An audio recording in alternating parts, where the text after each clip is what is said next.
اعلیٰ حضرت پر ہماری آنکھیں بند ہیں، اس کا کیا مطلب ہے؟ اعلیٰ حضرت امام اہل سنت رحمۃ اللہ تعالی علیہ یہ وہ ہستی ہیں کہ جنہوں نے اس زمانے کے اندر، جب کہ بر صغیر پاک و ہند کے اندر ہر طرف ایک طوفان بدتمیزی برپا تھا، اور اللہ کی ذات پر، اللہ پاک کی ذات پر، نبی پاک صلی اللہ علیہ وسلم کی ذات پر طرح طرح سے حملے کیے جا رہے تھے، تو آپ رحمۃ اللہ تعالی علیہ ان علماء کے سرخیل تھے، ان علماء کے قائد تھے کہ جنہوں نے ان فتنوں کا زبردست مقابلہ کیا، اور اس انداز میں دین اسلام کی تشریح کو، جو حقیقی تشریح تھی وہی دین اسلام کی جو نبی پاک صلی اللہ علیہ وسلم لے کر آئے اور صحابہ کے ذریعے ہم تک پہنچا، اس کو آپ نے بالکل واضح کر کے ہمارے سامنے رکھا، اور جو باتیں دین کے اندر شامل کرنے کی کوشش کی جا رہی تھیں، جو غلط عقائد، جو غلط نظریات دین کے اندر شامل کرنے کی کوشش کی جا رہی تھی،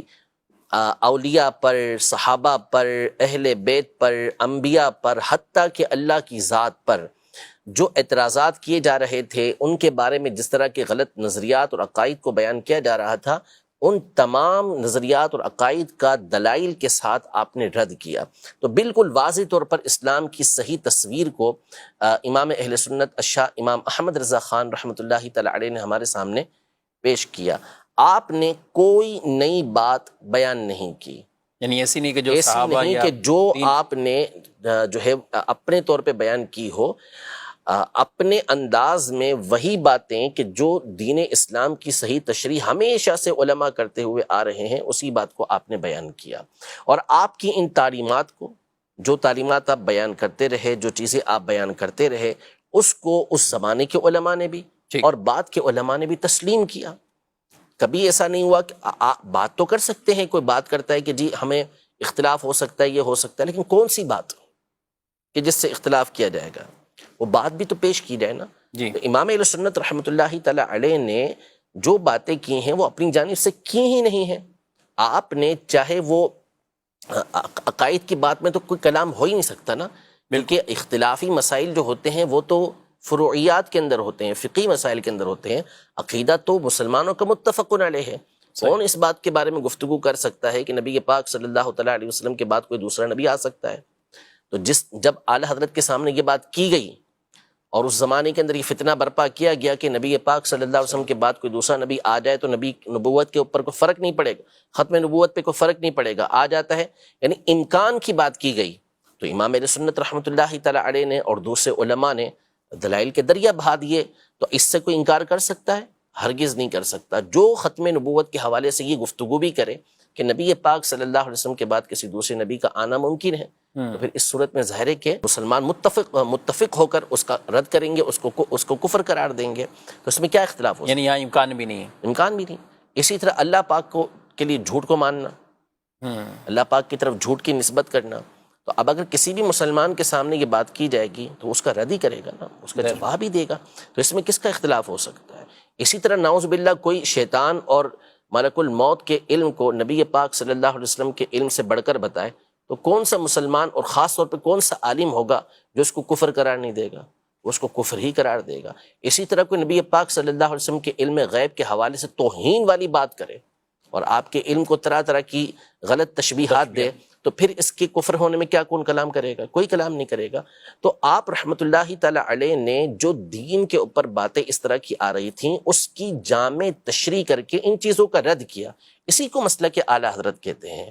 عقائد و نظریات جو صحابہ کرام علیہم رضوان کے زمانے سے چلتے ہوئے آ رہے تھے، اس کے اوپر جو حملے کیے جا رہے تھے، اس کا دفاع امام اہل سنت رحمۃ اللہ تعالی علیہ نے فرمایا، اور اس انداز میں فرمایا، وہ دلائل آپ نے پیش کیے کہ اس کے بعد کوئی کلام ہی نہیں ہو سکتا تھا۔ یعنی یہ باتیں جو ابھی میں نے آپ کے سامنے بیان کی، یہ جس نے بھی کہا اس طرح کی باتوں کو، وہ کیا کھل کے اس طرح کی باتیں اب مسلمانوں کے درمیان کر سکتا ہے؟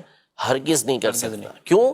اس لیے نہیں کر سکتا کہ علماء نے، بالخصوص امام اہل سنت رحمۃ اللہ تعالی علیہ نے، اس کا اس انداز میں رد کر دیا کہ اب چھاپنے کی بجائے چھپانا ضروری ہو گیا۔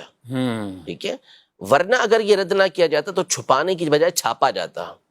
تو اب آنکھیں بند کیوں نہیں کی جائیں گی کہ جس نے ہمارے ایمان کی، عقیدے کی اس انداز میں حفاظت فرمائی. تو امام اہل سنت رحمۃ اللہ تعالی علیہ کی جو ذات ہے اعلیٰ حضرت رحمۃ اللہ تعالی علیہ، انہوں نے جس انداز میں دین اسلام کی تشریح توضیح اور دلائل کے ساتھ جس انداز میں ان چیزوں کو بیان کیا ہے، پڑھنے والا جب بندہ آپ کی کتابوں کو پڑھے گا، آپ کے رسائل کو پڑھے گا، تو منصف ہوگا، انصاف پسند ہوگا، تو کبھی بھی آپ کی جلالت علمی سے انکار نہیں کرے گا، اور جب پڑھ لے گا تو کہے گا کہ ہاں واقعی ان کی ذات پر آنکھیں بند کر دینی سبحان چاہیے، اللہ. مان لینا چاہیے.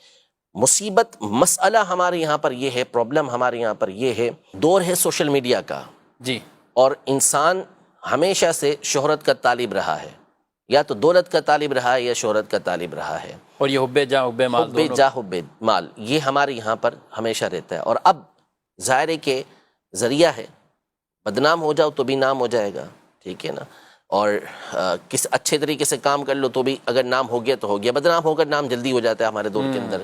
تو اس لیے لوگ اس طرح کی باتیں کرنا یہ شروع کر دیتے ہیں. کوئی کسی کے خلاف بولنا شروع کر دیتا ہے، نعوذ باللہ کوئی صحابہ کے بارے میں گفتگو کر رہا ہے، تو کوئی اہل بیت اطہار کے بارے میں گفتگو کر رہا ہے، نعوذ باللہ کوئی سیدنا صدیق اکبر رضی اللہ عنہ کے خلاف گفتگو کر رہا ہے، تو کوئی سیدنا علی المرتضیٰ کرم اللہ تعالی وجہہ الکریم کے خلاف باتیں کر رہا ہے. تو یہ جو تصورات، یہ خیالات جو ہیں، یہ جاہلوں کے ہیں، جو اجہل قسم کے لوگ ہیں، جنہوں نے کبھی کسی استاد کے سامنے زانو تلمس طے ہی نہیں کیا، کبھی وہ بیٹھے ہی نہیں کسی استاد کے سامنے. باقاعدہ جو سلسلہ چلتا ہوا آتا ہے پڑھنے کا، ہر فن کا، ہر معاملے کا کیا ہوتا ہے کہ باقاعدہ علم حاصل کیا جاتا ہے، اور پھر اس علم کے افراد اس میں گفتگو کرتے ہیں تو اس کی بات کو اتھینٹک مانا جاتا ہے. یعنی اگر ڈاکٹر جو ہے وہ بغیر پڑھے ڈاکٹروں سے گفتگو کرنا شروع کر دے، یعنی وہ ڈاکٹر ہو ہی نہ سرے سے، خود اپنے طور پہ کچھ پڑھ لیا میڈیکل، تو پھر اس صورت میں کیا اس کی بات کو مانا جائے گا؟ اس کی سنیں گے بھی نہیں. مسئلہ یہ نا سب سے بڑا کہ آپ کو ڈاکٹری پڑھنی ہے، آپ کس سے پڑھیں گے؟ میڈیکل پڑھنا ہے، میڈیکل میں داخلہ لینا ہے آپ کو، تو آپ کس سے کہاں داخلہ لیں گے؟ جو بھی اسی فن کے اگر بالفرض ہمارے دور کی بات کریں ہم، تو ہمارے دور میں چونکہ مدارس کے اندر عمومی طور پہ دینی تعلیم دی جاتی ہے، صحیح، کوئی بھی ڈاکٹری کی تعلیم حاصل کرنے کے لیے کسی جامعہ میں نہیں جائے گا، ہاں مدرسے میں نہیں جائے گا، ٹھیک ہے، وہ کہاں جائے گا؟ میڈیکل کالج کے اندر جائے گا، ٹھیک ہے. کسی کو انجینئرنگ پڑھنی ہے، وہ میڈیکل کالج میں نہیں جائے گا، وہ انجینئرنگ کالج کے اندر ہی جائے گا، وہاں جا کے وہ تعلیم حاصل کرے گا. فزکس پڑھنا ہے، فزکس کے استاد سے پڑھے گا، ٹھیک ہے، وہ اس کو بایولوجی کے استاد سے نہیں پڑھے گا. میتھ پڑھنا ہے، میتھ کے استاد سے پڑھے گا. تو ہر چیز، اگر مثال کے طور پہ آپ کا بیٹا جو ہے وہ کہتا ہے کہ ابو مجھے جو ہے وہ انگلش پڑھنی ہے، تو آپ اسے سب سے بڑے اردو دان کے پاس بھیج دیں کہ بھائی اس سے جا کے انگلش پڑھ لو، بھلے اس کو انگلش نہیں آتی. ظاہر نہیں ہوگا نا، ظاہر سی بات ہے. آپ کو اردو میں بہترین جو ہے وہ ادب سیکھنا، اردو کا ادب، آپ اس کو جو ہے وہ کسی انگریز کے پاس بھیج دیں کہ اس سے جا کے اردو ادب سیکھ لو، تو کیسے ہوگا؟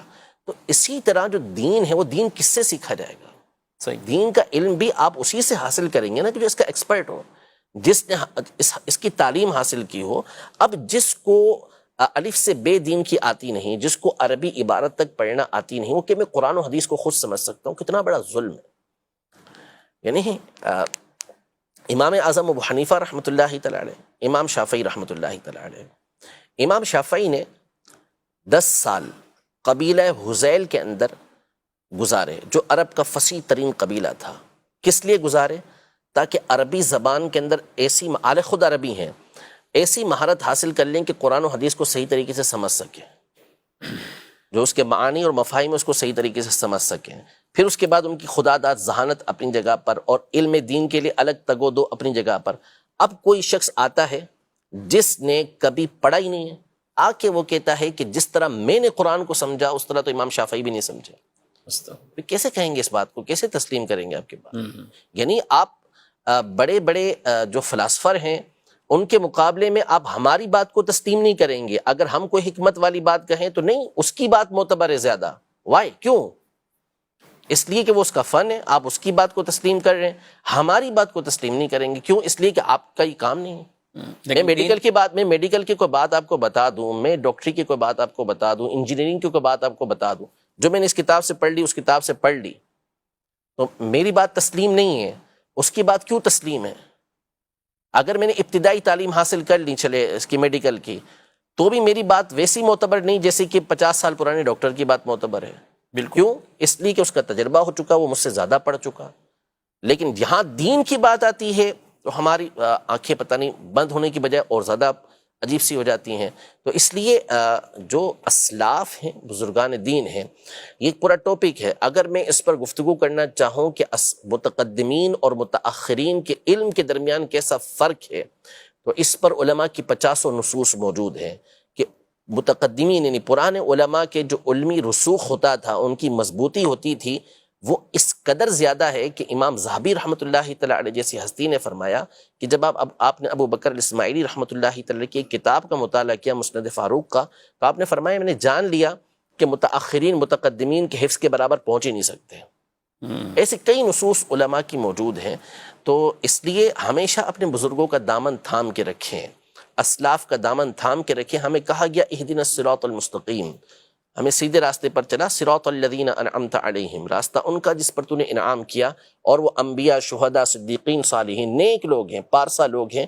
ہمیشہ اس کے راستے کو اختیار کریں.